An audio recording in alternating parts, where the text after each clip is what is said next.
Hello, everybody. This is Jess from 3D Learning Experts, and you're listening to the LD Experts Podcast, the show for busy parents who want to help their kids with learning disabilities, or as I like to say, learning differences, go from surviving to thriving. Hello, everybody. Today, we are joined by David Wildkress, who is a former high school principal and is now coaching parents and families with executive functioning. And David, like myself, is dyslexic. So David, like myself, has a wonderful understanding personally of what it's like to experience challenges as a young person. So welcome, David. Thank you. I'm glad to be here. Awesome. I'm glad to have you here today and share with our audience some of your expertise. Let's talk about how you got started in your coaching business. Well, good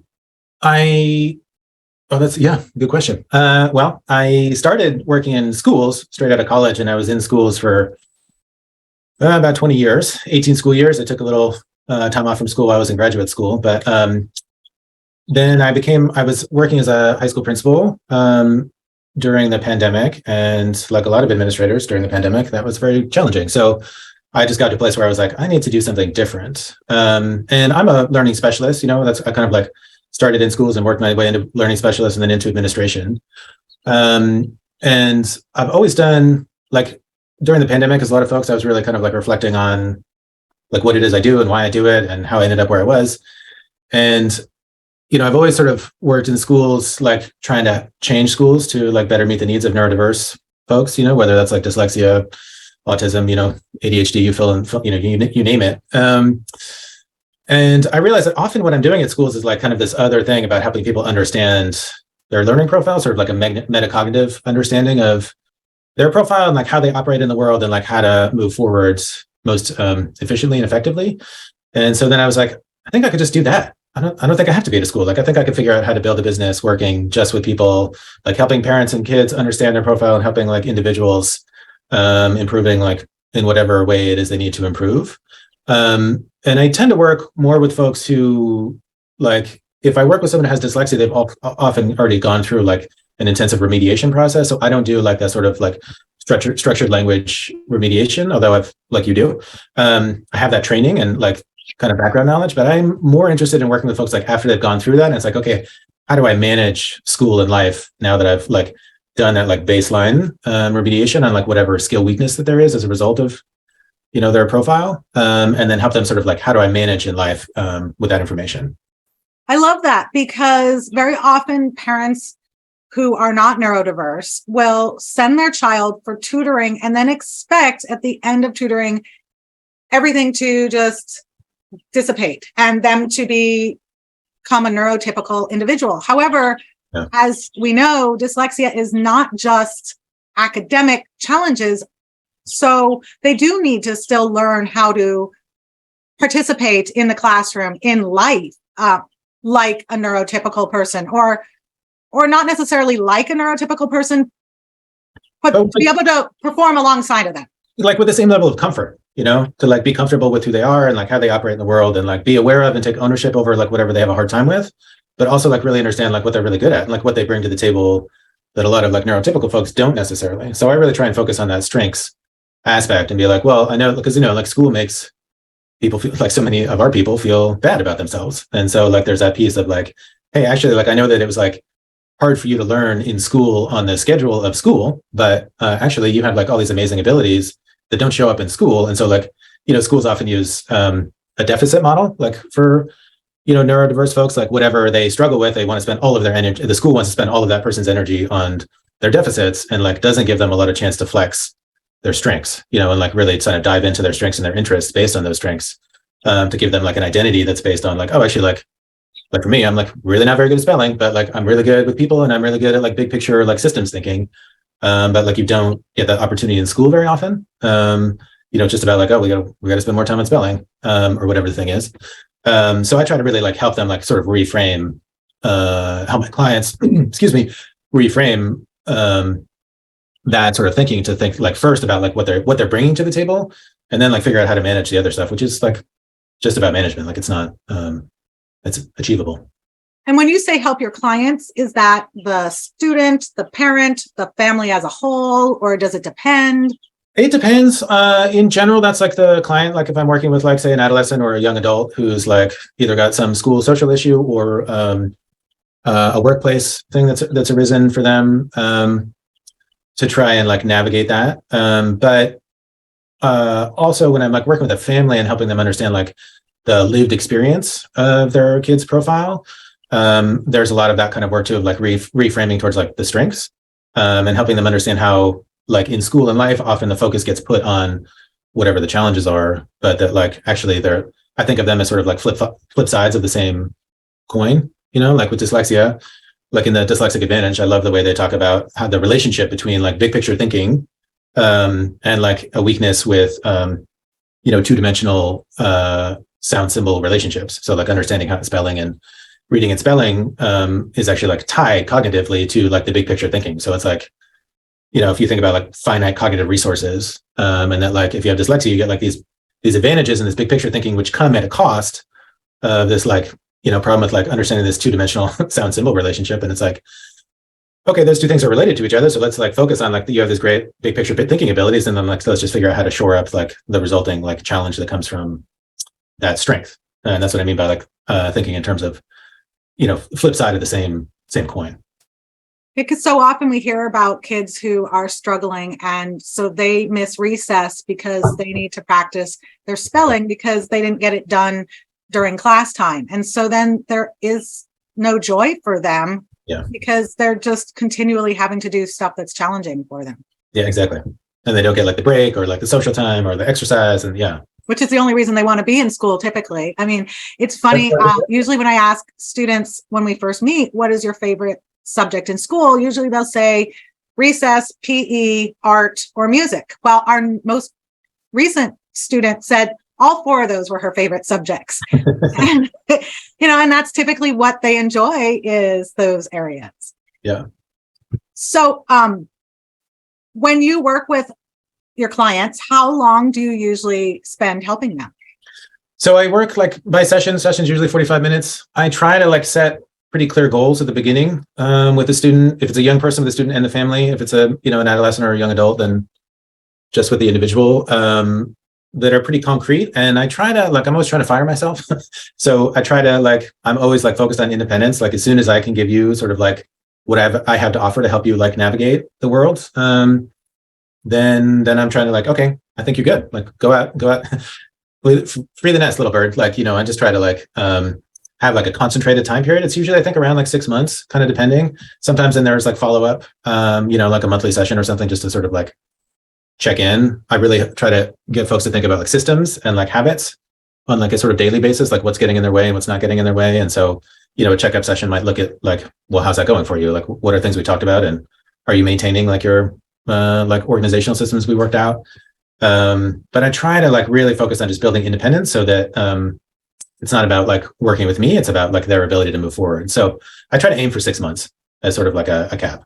And do you start off with an assessment to determine where their challenges are, or how do you? So I don't necessarily have like a formal assessment tool that I use at the beginning when I'm like first working with a client, but I'll first review any like evaluations that have been done, a neuropsych or a psychoeducational evaluation. But then I really just like in the first few sessions just try to listen to like what's going on for you, like what are you having a hard time with, like what do you feel like you need support in? Like, is this about executive function? Is it about adaptive skills? Is it about like a specific like academic skill weakness? Like where are you, like why, how'd you end up here? Like what do you need help with? And then sort of like work with them to set goals based on like their own sort of understanding of what's going on and like what they would like to improve on, and then work on, helping them understand their strengths, identifying patterns that might be getting in their ways, and then helping them like take ownership over like those areas that might need more support, and then like learning how to advocate. That's sort of like the process I go through with them. That's great. And having been in the educational system for so many years, I'm sure you are very familiar with how to read the IEPs, which are sometimes like reading a foreign language. Yeah. I definitely prefer the private evaluation. It's like much easier to like kind of glean the like really critical information. But yeah, I've looked at a number of IEPs, and especially as a school-based learning specialist, like more evaluations than I could count, for sure. Yeah. So would you share with our listeners what executive functioning skills are in a nutshell, and what some challenges neurodiverse learners might have? Yeah, great question. I mean, like when I first learned about it in grad school, my professor described, used the analogy of a CEO, somebody who's like trying to like manage lots of things. So they're like, and like be on the phone at the same time they're trying to track something else, and like just are really good at like managing lots of different information. It's sort of like an umbrella idea about executive function, but it's often about like organization. I tend to like focus on like organization of ideas and organization of materials. There are ways executive function can show up in the classroom in terms of like being able to track like set shifting or like a shift in topic.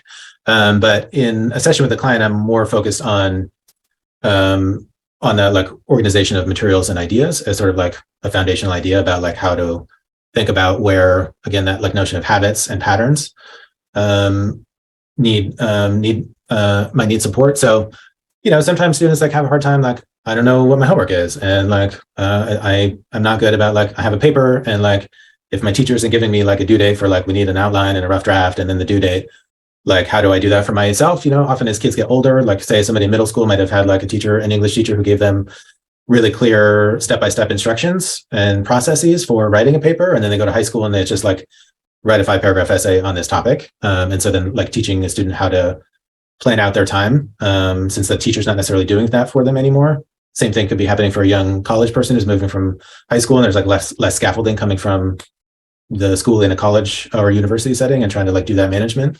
How to block out time, how to track due dates, how to make sure things are getting turned in. Kids will often like complete work and then leave it in their backpack, or not turn it in. So it's like it's not done until it's into your teacher. But really, like in terms of like that internal management of like, I know what's coming up, I know when I'm going to have to work on it. I know, like I'm getting better at understanding how long it's going to take me to do certain kind of tasks. Sort of like one of my sort of guiding principles is always that like, often like high intelligence neurodiverse folks have like really unusual processes and thinking strategies for how to like manage themselves. And so I try to tap into whatever their system is. I try to help them build a system as opposed to tell them like, this is what your executive function system should look like. It's like, okay, something's not working. You're not getting your work in on time. You're like waiting till the last second to get work done. You're really scattered in your writing process. So like, how can we help you design a system for yourself that makes sense to you, that you can then like maintain to keep like realistically like change habits to keep those new habits so that you're consistently like more organized. It's never going to be perfect. And that like you're better at the strategy that like we're working on, if it's writing or, whatever that looks like. But I really try to like help them tap into whatever their process is to develop a system for them, as opposed to sort of like a off the shelf. This is what executive function looks like for everybody. So, like some folks will be like, use a calendar or like write everything down. And it's like, well, but maybe for this person, like writing something down is going to take like a long time, or they're going to lose the paper, or, like, so I'm just like, okay, what works for you? How can we like build a system for you? Yeah, that's great, because it's very true. We each have our own executive functioning struggles as children or as adults. So that's nice that you're able to individualize it for each of them and not just hand them over a cookie cutter process. Yeah. So you mentioned 2E individuals. Do you find that twice exceptional students struggle more in the areas of executive functioning than just your average IQ person? It's hard to say any rules about twice exceptional kids. Like oftentimes they really struggle with executive function and that personal management piece. Not always. Sometimes they're actually like super detail oriented and they're like way on top of everything, but and like can focus on the details and then like not kind of struggle with some of the bigger picture things that they're being asked to do either in work or school. So it really depends on the individual, but that's definitely like it's definitely a pattern of like weak executive, or sometimes I'll say executive dysfunction. But yeah, and that can be some of the hardest work to do because they're like can be most resistant to the sort of cookie cutter solution, and they're like, no, I'm not doing that. And I'm like, yeah, okay, well, what are you going to do? Let's talk about it and like try and help them like rethink a strategy or build a strategy because they've been having no strategy. And often, again, there's these sort of like transition points. So often like a real high ability person in like elementary and middle school can sort of get by just because they're so bright. even though their like underlying skills might not be so great. And then they get, at some point, they hit their ceiling, like in sometimes in high school, sometimes in college, if they're like, you know, really quite strong. And then at some point it kind of falls apart because they hit the ceiling and they're like, I used to just be able to do this and now I can't do it. And I don't know why. And it's really hard and scary. And I feel like everything's just falling apart.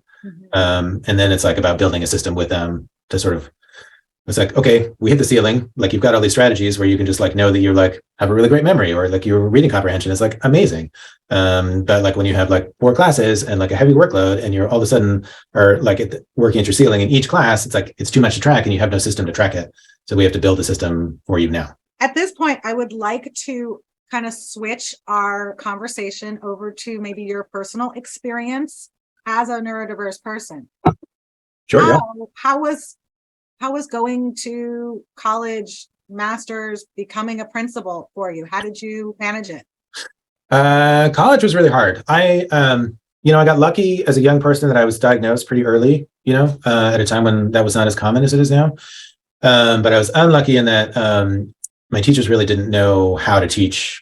Like I never got like remediation. I never got the structured language. I never had someone like you who could like kind of walk me through those early literacy skills. So I was always well behind. When I was in 7th grade, I was probably like a 3rd grade reading level. When I got to college, I was probably like a 7th grade reading level. And, I could just kind of compensate by like being really good and like picking up in class discussion, like what the reading was really about, even if I like was struggling to read it at the level that I needed to. And also writing, like, luckily I had a great writing teacher in college. And he just had people, for it's like an expository writing class. And it was just like lucky that I took 3 classes from him. And this is something I do with folks now is like, he had a paper due every class period, which is usually 3 times a week. So you're just like constantly writing papers. And a lot of them were like terrible, but it's just like that fluency piece, like both at the sentence level of being able to like quickly write a like pretty good sentence and then like quickly put together like, 3 to 5 paragraph like argument about something. Like sometimes he'd be like, here's a catfish recipe, like write 3 paragraphs about it. And you're like, what? But like that process of just like writing and writing and writing and writing and writing was like, for me, like critical to sort of like figure out just improve the fluency, so that it wasn't like so laborious to write. And then like kind of ingrain a sort of like ability to structure, an argument. Because like, so I was kind of like doing remediation on the fly as an older person, since I didn't get that kind of support as a younger person.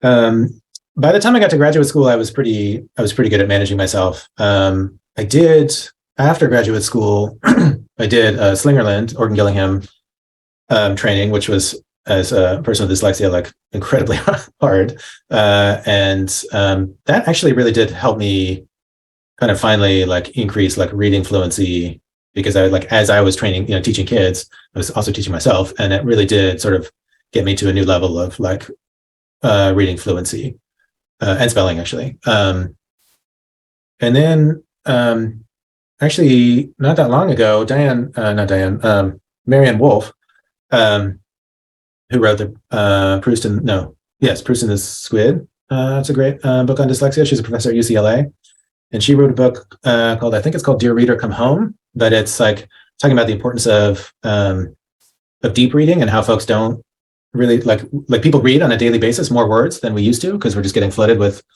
online text, but spend less time just like sitting with a book and reading. And it's a great book because it walks through like the science of reading, and it like Proust and the Squid goes into like great detail, but like this is like much more accessible, and then like just the importance of that deep reading. And after I read that, I started reading a lot more, and it really changed my relationship with books. And now I read all the time, which I was always like envious of folks. Like my wife is an amazing reader. She's just like, a speed reader. And I was always envious, and now still a slow reader, but I do read all the time. I can completely relate. With so many of the things that you said, becoming a tutor is how I became a much better speller. I could not spell when my oldest son left for college 12 years ago. Yeah. And he always helped me with spelling. And so when he left, I was like, how am I going to spell anything? Yeah. But the same year was the year I started tutoring my son. And so now I use the tools that I learned in order to tutor. And so I can spell quite well. And then I started a book club during COVID. Oh, yeah. COVID was the first time I ever read a book cover to cover. And now I think I've read my book club in 2 years. We read about 12 books. And this year in 2023, I've already read 3 books on my own. That's great. And I'm reading my very first novel right now. So, oh, wow. Yeah. Awesome. Yeah. So it's, it's the repetition, the fluent that improves our fluency. Yeah. And I love that you said that you're still a slow reader, because a lot of times parents will come and say, I just want my kids just to read fast. Well, I can teach them how to read well. I don't know that they're going to become fast readers. Yeah. But that isn't, you have a master's degree and you just said you're not a fast reader. So that's okay. It's okay. Yeah. And again, like back to like what you were saying earlier about like folks wanting like that sort of deficit mindset of like wanting like to like remediate learning challenge or interference to just be gone, right? As opposed to like managed, because like it's about neurology, right? Like, in dyslexia, like, yes, like in brain scanning, like you, after going through successful remediation, they use different parts of their brain, but you're still just processing things differently, right? And that's not a problem, right? It's just like you have to be aware of it. You have to understand like how it impacts you. But I really like the neurodiversity sort of movement framework that is like not about like this is something that needs to be cured or solved, but it's about something that should be embraced. And like what are the strengths that come from it? And then how do you like manage the challenges? So like back early at the beginning of our conversation, you were saying that notion of like fixing and making it go away and becoming like neurotypical. It's like, well, A, that's not really possible because like neurology is neurology. And B, like, what about all these great strengths that come from these things, especially dyslexia? It's like folks with dyslexia have so many spectacular, like, big picture thinking, social skills, creativity, like all this stuff that people like are desperate for, like in the workplace. Folks with dyslexia tend to thrive in, but they just have a hard time in the school environment acquiring like literacy skills. Yeah, we have a student whose mom is a teacher, and I loved everything all of the goals she had for her daughter, because sometimes teachers aren't the most realistic either, but this one was, and her goals for her daughter, I said, we can probably surpass your goals for your daughter, which I much rather work from that than, well, I don't know that we're going to, provide all of your goals, but your child will learn to read well. And I think that's most important, because we need to read everything these days. Yeah. I mean, we can't get through life without being able to read. Yeah. I mean, there's so many like ways to help with reading, but it's a lot of reading. Yeah. And it's fantastic. Yeah. So what would you say your dyslexic superpower is? Good question. With people, so I have a really good narrative memory. So I just remember like kind of, sometimes I don't tell people how much I remember about them because they're like, well, why do you know that? And I'm like, because you told me like 3 years ago, and I just remember things because and things in conversation I can just like soak up and I remember them. And then I also like really observe people's patterns. And as like an educator working with folks, those two things together, like the strong narrative memory about like, I can just like hold the information about a student, and then also like see how their patterns for that are working or not working for them. And then sort of like at a pretty good sense of timing about like when it is to be like, you remember when you said that thing like 2 years ago? And then like, I just kind of like give them like a hard truth that might like really help them kind of get unstuck on something. Because of that, like I'm seeing the pattern, like I'm like, okay, I see what's going on with you. I can track it over time. And then I remember their sort of like story. And I think that's like the most obvious. Wow. I have never heard someone share something like that. That is pretty incredible. Thank you. What advice would you give parents who maybe aren't dyslexic or have a neurodiversity or theirs isn't as severe? Yeah. I mean, it's this notion of like thinking about, well, let me back up. So, a lot of this stuff comes out of like school design problems, right? Like our school system is designed in a way to have like everybody in the same place at the same time. And like for folks with dyslexia, folks with autism, folks with like potential challenges tend to just develop in a different pattern than like a neurotypical person. It's not necessarily like a bad pattern, but when they're faced with a school system that is like really kind of very rigid about like, well, you're 7.5 and like you should be able to do everything that your peers can do. And they're like, but I can't, but I'm still like, I can think about things like way better than my peers. Like there's like these other abilities. So I really just try to get parents to think about their student in terms of that like neurodiversity framework is like, there are a lot of strengths that are coming along here. The weaknesses are really about like the timing of the school system, right? If the school system was more flexible and there wasn't such rigidity about like, at this time, the student should be able to do this. And it's like, well, should they? Like, I don't like, how do we come up with that? Like, sure, maybe like, 40% of kids can do that, but like all kids have to be like held to that one standard. Like, it just doesn't actually make any sense. So just trying to get them to think about like moving away from the deficit, sort of model or thinking that a lot of schools do, and like more of a strengths-based thinking. I also I was thinking as we were chatting, one thing I forgot to mention earlier, when I'm working with families on that like consultation piece in terms of what you need to understand about your kid's learning profile, and how can that help you and help your kid like feel better, and then also like be more successful. And I think in terms of like learning profile, personality, and interests, and how do those three things kind of come together in a Venn diagram, in terms of like where is that alignment, and trying to find the alignment between profile, personality, and interests, and like creating then like opportunities where those muscles can be flexed, where those three things come together. In other words, like if somebody is dyslexic, right, and they are really interested in like acting, right, and they have like a big gregarious like outgoing personality, like finding like opportunities like a summer drama camp or something like that, where they really just get to focus on whatever that thing is that they really truly love, and just creating like that space. Because at school, unfortunately, most of the time at school, it's going to be this sort of like losing recess because they like failed their spelling test, or like whatever the thing is. And like, so creating that opportunity outside of the school setting for where those interests, profile, and personality like come together, and like just creating that opportunity for them. So I have a question. What is your idea of an ideal school for a neurodiverse individual? Good question. Well, honestly, I don't know. But the thing is that it's, I mean, I could talk for a long time about my frustrations with the school system as is, but one of the things is that like we don't, over time, people like tend to figure things out by A/B testing. Like, let's try this out. Does it work? No, it doesn't work. What if we do this? This works better. And it's really hard to do that in the school setting. Parents don't like the notion of like, oh, we're experimenting, right? Which I totally understand, but I'm also like, yeah, but the current system's like not working very well. Like, I think we can probably do better. But I've often said, like, if we got like all the best thinkers in education together and we're like, let's design a new school, would it look like the school we have now, the school system we have now? And I'm pretty confident the answer to that is no. But like sort of basic principles would be like a lot more flexibility, a lot more age mixing, less of the sort of, factory model of education idea that like you sort of process kids in a batch that is based on their age, right? So that notion of like moving almost through school like it's an assembly line, and that everybody should be able to do the same thing at the same time. Trying to like move away from that and more like experiential opportunities to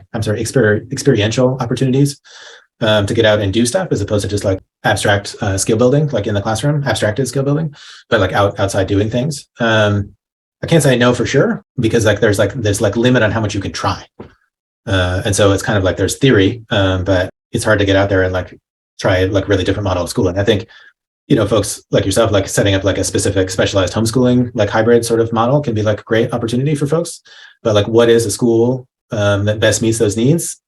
I think being strength-based, I used to work at a school called Bridges Academy, which is like, does a lot of wonderful things. And I think their best attribute is being like flexible and strengths focused, right? And those two things, how do they come together? The management and nuts and bolts of that can be like really tricky, especially when parents have like a concept of like school should look like X, right? And everybody has this notion of like school should look like X. And I'm like, should it? I know that's how school was when you went there, but was that really like was that the best way we could have done it? I don't know. I think there's probably other ways. So I'm not sure to answer your question, but I have a lot of like big picture thoughts. And then it's like trying to figure out the details. Would require some trying things out that are hard to try out in a school. Well, it's interesting when you were saying parents have these ideas of what school should look like. So it's hard for them to think out of the box, because the first thing veteran homeschool moms will tell new homeschool moms is you need to de-school. Yeah. And it's more for the parents than the child, because the parents have had 12 years of themselves being in the traditional school setting, and then however many years of their children being in that setting, that they need to release those ideas of what homeschooling should look like, the classroom setting that didn't work. Yeah, exactly. Yeah. And so, we'll say, spend the first month, spend the first 3 months, spend the first year de-schooling, getting that idea of what schools should be out of your system. That's great. And Yeah. for my family, we definitely had an opportunity to de-school because 11 people in my husband's family passed away the first year I homeschooled my youngest 2 children. Oh my And goodness. so even everything I had planned for our homeschooling Yeah. activities Wow. was out the door because, I mean, it was 4 of them were close relatives. Oh no. So, you know, it threw everything. So anyway, my point is we were forced to de-school because we were off to funerals every 3 weeks at one point. Oh wow. Yeah. That's really hard. That must have been. Yeah, really my 22-year-old said they're never going to another funeral. They went to enough as a young child. I was like, well, I hope you'll go to my funeral. You're like, hello. Yeah. Yeah. But yeah, I mean, it wasn't a great experience, but there's a silver lining in everything, right? So that's our silver lining is we were forced to just throw out what we were used to. And then the following year, we started up with a whole new plan. That's great. Because what I had planned to do was classical education, which I quickly learned was not ideal for dyslexic kids. Yeah. Yep. Yeah. Yeah. No, I love that notion of deschooling.